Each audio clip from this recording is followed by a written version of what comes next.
দেখেন উত্তর আলিপুর, দেখেন উত্তর আলিপুরের কি অবস্থা, পানি আর পানি, পানির অভাব নাই, সব পানি। দেখেন পানি কিভাবে নামতেছে, দেখেন এক জায়গাতে একটু শুকনো আছে, দেখেন বাড়ি গার কি অবস্থা, পুকুর হইতে সব পানি। মানুষ চলাফেরার জন্য খুবই কষ্ট করে যাচ্ছে।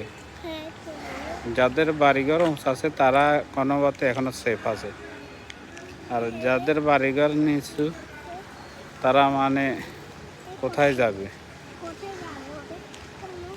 এই দেখেন পানি।